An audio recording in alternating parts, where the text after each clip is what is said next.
तो चलिए हम बात करते हैं हर्बिसाइड के बारे में। हर्बिसाइड क्या है? हर्बिसाइड है it is the chemical capable of killing और inhibiting the growth of plants. ये वो केमिकल होते हैं जो प्लांट की ग्रोथ को रोकते हैं या फिर प्लांट को मार देते हैं, ठीक है ना। तो ये समझ में आया हर्बिसाइड क्या है? बिल्कुल घबराने वाली बात नहीं है। ये वो केमिकल होते हैं जो कि क्या करते हैं, प्लांट की ग्रोथ को क्या करते हैं, या तो रोक देते हैं, उसे आगे बढ़ने नहीं देते, या फिर उसको मार देते हैं। किलिंग और इनहिबिटिंग, आपको मतलब पता चल गया होगा, द ग्रोथ ऑफ प्लांट्स, ठीक है ना। अब याद रखिए हर्बिसाइड एक टूल की तरह यूज होता है, ठीक है ना। हर्बिसाइड एक टूल की तरह यूज होता है, और टूल जब हम किसी, मान लीजिए कोई भी टूल आप यूज कर रहे हो तो उसके लिए क्या जरूरी है, सावधानी जरूरी है, ठीक है ना। तो ऐसे ही हर्बिसाइड का होता है, जब भी हम हर्बिसाइड यूज करते हैं तो उसके लिए क्या जरूरी होती है, सावधानी जरूरी होती है, ठीक है। चलिए इसके बारे में भी हम देखते हैं। Many chemicals have shown high codes of selectivity to certain crops, killing the weeds effectively। कई जो केमिकल्स ऐसे होते हैं जिनमें हाई सिलेक्टिविटी होती है, मतलब क्या, वो बहुत ज्यादा रेंज में क्या करते हैं, जो बहुत ज्यादा कितने स्पीसीज को, प्लांट की स्पीसीज को क्या कर सकते हैं, किल कर सकते हैं। उनमें इतनी पावर होती है, ठीक है, इतने डेंजरस होते हैं वो chemical. Killing the weeds effectively, और वीड्स को इफेक्टिवली मारते भी हैं, ठीक है ना। But proper selection of herbicide, अब ये पॉइंट बहुत इंपॉर्टेंट है, ठीक है ना। ये आपसे इंटरव्यू में भी पूछा जा सकता है कि कौन से पॉइंट एक हर्बिसाइड को यूज करने के लिए ध्यान में रखने चाहिए, ठीक है ना। सबसे पहली बात आती है कि proper selection of herbicide. Herbicide का जो आप सिलेक्शन करोगे, जो भी केमिकल आप अपनी फील्ड में अप्लाई कर रहे हो वीड्स को कंट्रोल करने के लिए, तो उसका सिलेक्शन प्रॉपर होना चाहिए, उसके बारे में आपको प्रॉपर नॉलेज होनी चाहिए, ठीक है। इट्स रेट, और किस मात्रा में उसे इस्तेमाल करना है, किस टाइम उसे इस्तेमाल करना है, time, rate, time, proper selection, and method of application, कि उसे किस मेथड से अप्लाई करना है, या तो ब्रॉडकास्ट करना है या फिर सीड के साथ डालना है। तो ये सब बातें आपको ध्यान में रखनी होगी जब भी आप हर्बिसाइड यूज करेंगे अपने फील्ड पे, ठीक है ना। ऐसा ना हो कि आपको नॉलेज नहीं है कि ये हर्बिसाइड क्या काम करता है, आपने डाल दिया अपने फील्ड में, ठीक है ना, तो आपने उसका टाइम देखा ना रेट देखा, वो क्या करेगा, जो आपने क्रॉप सोन कर रखी है वो उसे भी मार देगा, उसको भी अफेक्ट करेगा, ठीक है ना। तो इसलिए प्रॉपर सिलेक्शन ऑफ हर्बिसाइड होना बहुत जरूरी है, और प्रॉपर टाइम पे होना चाहिए, और रेट का भी बहुत ध्यान रखना चाहिए कि किस मात्रा में आप उसे अप्लाई कर रहे हैं फील्ड में, ठीक है ना।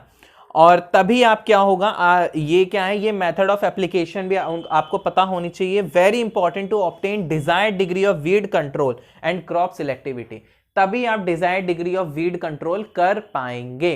तो चलिए अब हम बात करेंगे इसके क्लासिफिकेशन। तो चलिए अब हम बात करते हैं इसके पहले क्लासिफिकेशन की। तो इसका पहला क्लासिफिकेशन क्या है, based on method of application. इसका पहला क्लासिफिकेशन है कि इसे किस तरीके से अप्लाई करना है, ठीक है। ये पहला मेथड है, ठीक है ना, पहला क्लासिफिकेशन है कि किस मेथड से अप्लाई करना है, ठीक है, ये आपको पता होना चाहिए, ठीक है। क्लासिफिकेशन ऑफ हर्बिसाइड में आते हैं, पहला क्लासिफिकेशन जो है based on method of application, ठीक है, जिसमें कि सबसे इसमें सब पॉइंट आता है इसका पहला, सॉइल अप्लाइड हर्बिसाइड। अब इसके नाम से पता चल रहा है सॉइल अप्लाइड मतलब क्या, जो मिट्टी पे, जो भी हर्बिसाइड मिट्टी पे डाला जाएगा वो सॉइल अप्लाइड हर्बिसाइड हो जाएगा, ठीक है। Soil applied herbicide, herbicide act through root and underground part of weed. अब क्या होता है, जब हम मिट्टी पे हर्बिसाइड का उपयोग करते हैं तो क्या होता है, अब मिट्टी है, ऑब्वियसली बात है, मिट्टी के अंदर क्या होती है, जड़ें होती हैं, या फिर उसके क्या होते हैं, अंडरग्राउंड पार्ट्स होते हैं, ठीक है ना, वीड के। तो ये उन पे असर करता है, ठीक है, उन पे असर करके क्या कर देता है, वीड को खत्म कर देता है। तो सॉइल अप्लाइड हर्बिसाइड आपको समझ में आया। मेथड ऑफ एप्लीकेशन में पहला आता है, या तो आप मिट्टी पे अप्लाई कीजिए, ठीक है ना, मिट्टी पे अप्लाई करेंगे तो वो कहाँ, जड़ों पे जाएगा, वीड की जड़ों पे जाएगा, या फिर अंडरग्राउंड पार्ट्स पे जाएगा, और वहां जाके उसको क्या करेगा, किल कर देगा, या उसकी ग्रोथ को इनहिबिट कर देगा, ठीक है, तभी ये हर्बिसाइड है। एग्जाम्पल है इसका फ्लूक्लोरेलिन, ठीक है, फ्लूक्लोरेलिन एग्जाम्पल आप प्लीज याद रखिएगा, एग्जाम्पल कई जगह पूछे जाते हैं, ठीक है, एग्जाम्पल है फ्लूक्लोरेलिन। अब बी पॉइंट है इसका फोलिएज अप्लाइड हर्बिसाइड। फोलिएज मतलब वो जगह जो जहां पे पत्तियां होती हैं, ठीक है ना, कहते हैं ना कैनोपी या फिर फॉलिएज एरिया, फॉलिएज पार्ट मतलब क्या, जो जहां पे पत्तियां होती हैं, ठीक है, उस जगह पे क्या, अगर उस जगह पे हम अप्लाई कर रहे हैं, क्या हर्बिसाइड का अप्लाई कर रहे हैं, तो वो क्या हो जाते हैं, फॉलिएज अप्लाइड हर्बिसाइड हो जाता है। Herbicide primarily active on the plant foliage. जो हर्बिसाइड हम यूज करते हैं प्लांट के फॉलिएज पे, वो एक्टिव होते हैं प्लांट के फॉलिएज पे, ठीक है, तभी हम उसके पत्तियों पे इस्तेमाल करते हैं। एग्जाम्पल है इसका ग्लाइफोसेट और पैराक्वाट, ठीक है ना, एग्जाम्पल प्लीज याद रखिएगा। अब हम बात करते हैं इसके दूसरे क्लासिफिकेशन की। जो कि क्या है, classification based on mode of action, कि किस तरीके का एक्शन ये लेते हैं जब इन्हें फील्ड में अप्लाई किया जाता है। उस बेसिस पे इन्हें दो भागों में बांटा गया है। First one is selective and the second one is non selective herbicide. अब आपने selective herbicide, non selective herbicide कई जगह सुना होगा। अब ये क्या होते हैं, चलिए हम बताते हैं। सिलेक्टिव हर्बिसाइड कौन से हर्बिसाइड होते हैं? A herbicide is considered as selective when in a mixed growth of plant species it kills some species without injuring the other। मतलब वो हर्बिसाइड, जब मान लीजिए आपने कोई भी हर्बिसाइड अप्लाई करा आपकी फील्ड पे, तो क्या चुनिंदा जो प्लांट स्पीसीज हैं उन पे हमला करेगा, ना कि मेन क्रॉप पे या फिर सारी क्रॉपों पे ये हमला करेगा, ठीक है, क्रॉप स्पीसीज पे। क्रॉप स्पीसीज, ठीक है ना, पॉपुलेशन और स्पीसीज में अंतर है, ठीक है ना, क्वांटिटी में मत लेना। मान लीजिए क्या हुआ, आपकी फील्ड में क्या है, वीड्स भी उगी हुई हैं और मेन क्रॉप भी उगी हुई है। अगर आपने सिलेक्टिव हर्बिसाइड यूज करा है तो वो क्या, सिलेक्टेड प्लांट, मतलब आपने वीड के लिए अप्लाई करा है तो वो वीड को ही किल करेगा, मेन क्रॉप पे कोई भी असर नहीं होने देगा, उन्हें बिल्कुल भी इंजरी नहीं पहुंचाएगा।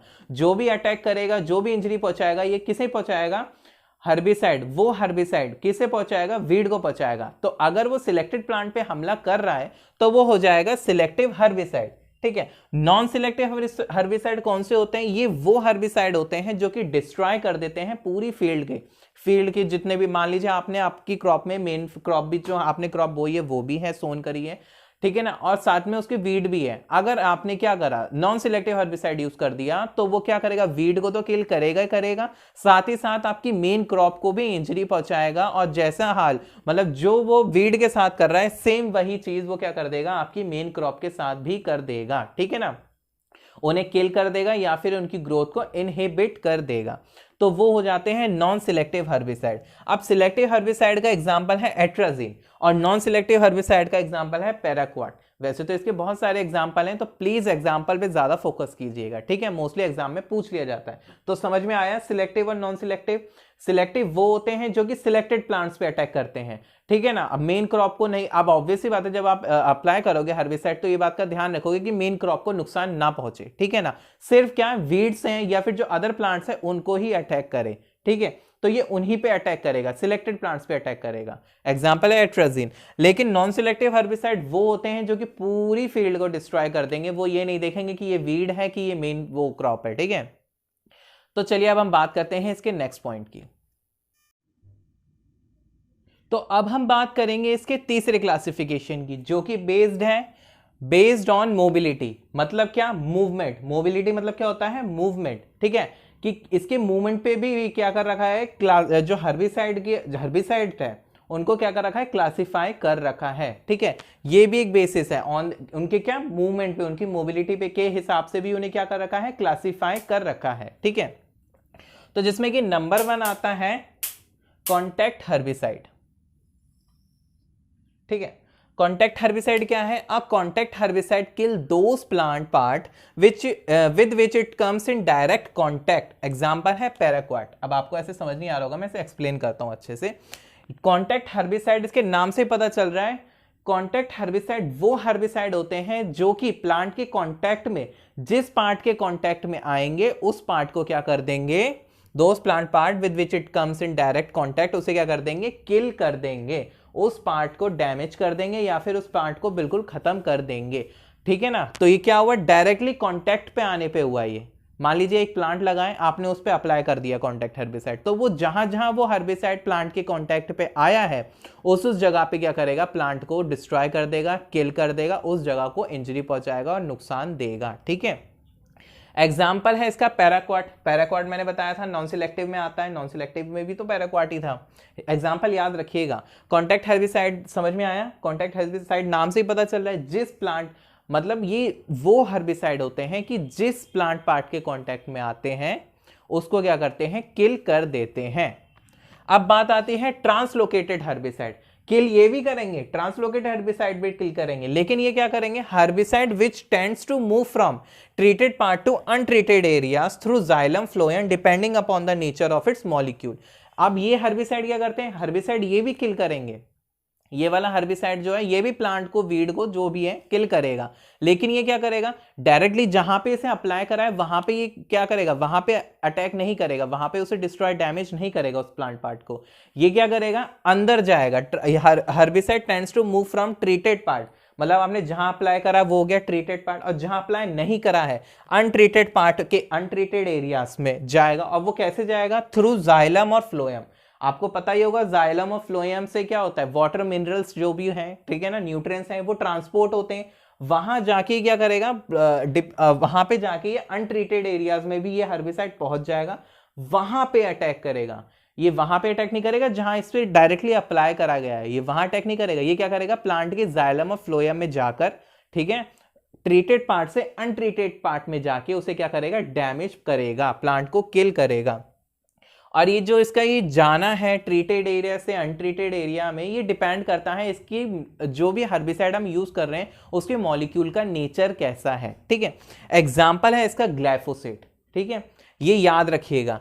ये दो आप एग्जाम्पल, ये आपको समझ में आया, कॉन्टैक्ट हर्बिसाइड मतलब जहां पे अप्लाई करा ये उन्हें वहीं पे डैमेज कर दिया प्लांट को, वहीं पे खत्म कर देगा वीड को, ठीक है ना, उस हिस्से को जहां पे डायरेक्टली कॉन्टैक्ट में आ गया। लेकिन ट्रांसलोकेटेड हर्बिसाइड क्या करते हैं, ये भी डैमेज करते हैं, ये भी इंजरी पहुंचाते हैं, पर ये वहां इंजरी नहीं पहुंचाते जहां इन्हें अप्लाई किया जाता है, ये वहां क्या वो ये क्या करेंगे, ये ट्रांसलोकेट होंगे किसके थ्रू, अब इनके पैर तो होते नहीं है, ये क्या करते हैं, जब प्लांट क्या करता है, जाइलम फ्लोएम से मिनरल्स लेता है, न्यूट्रिएंट्स लेता है, ट्रांसपोर्ट होता है, ठीक है, तो ये उसी में ही जाके क्या करता है, अनट्रीटेड पार्ट से अनट्रीटेड पार्ट में जाके क्या करता है, डिस्ट्रॉय करता है, प्लांट को डैमेज पहुंचाता है। तो काफी हद तक बहुत ज्यादा खतरनाक भी है ये, ठीक है। तो चलिए अब हम बात करते हैं इसके फोर्थ पॉइंट की, जो कि इसका फोर्थ क्लासिफिकेशन है। तो चलिए अब हम बात करते हैं इसके चौथे क्लासिफिकेशन की, जो कि है based on time of application, कि किस टाइम पे अप्लाई करना चाहिए कौन सा हर्बिसाइड, इस बेसिस पे भी क्या कर रखा है, हर्बिसाइड को क्लासिफाई कर रखा है, ठीक है। जिसमें कि इसका सबसे पहला सब पॉइंट, जो कि पॉइंट है इसका, वो आता है pre plant application. Pre plant application कौन सा होता है, application of herbicide before the crop is planted और sown, soil application as well as foliar application is done here, example है फ्लूक्लोरेलिन। अब मैं इसे आपको समझाता हूं, मतलब वो हर्बिसाइड जब हम अप्लाई करते हैं, क्या, कब, जब कोई भी हमने क्रॉप सोन करने से पहले, ठीक है, किसी भी मान लीजिए आप फील्ड है आप पे, उसमें आपने सोइंग नहीं करी है, उससे पहले एक हर्बिसाइड क्या करा आपने, अप्लाई कर दिया, तो ये क्या हो गया, हर्बिसाइड जो आपने अप्लाई करा वो हो गया प्री प्लांट एप्लीकेशन, मतलब कोई भी प्लांटिंग नहीं करी आपने, सोइंग नहीं करी आपने, हर्बिसाइड अप्लाई करा है, तो वो हो जाएगा प्री प्लांट एप्लीकेशन, ठीक है। और वो हर्बिसाइड क्या हो जाएंगे, प्री प्लांट एप्लीकेशन हर्बिसाइड हो जाएंगे, ठीक है। मतलब क्या, सोन, कोई भी क्रॉप सोन करने से पहले जो भी हर्बिसाइड फील्ड में डाला जाएगा वो हो जाएगा pre plant application herbicide. Example है इसका फ्लूक्लोरेलिन। फ्लूक्लोरेलिन कौन सा हर्बिसाइड होता है, मान लीजिए फील्ड में कोई भी क्रॉप सोन करने से पहले इसे डाला जाता है, तो ये क्या हो गया, प्री प्लांट एप्लीकेशन हर्बिसाइड हो गया, ठीक है, समझ में आया। तो ये था इसका प्री प्लांट एप्लीकेशन का, ठीक है ना, बारे में मैंने आपको बताया। अब हम इसके अब हम बात करेंगे इसके दूसरे पॉइंट की। अब हम बात करते हैं दूसरे पॉइंट की, ये based on time of application का ही दूसरा पॉइंट है, ये है प्री इमरजेंस, ठीक है। प्री इमरजेंस एप्लीकेशन क्या होता है, प्री इमरजेंस एप्लीकेशन,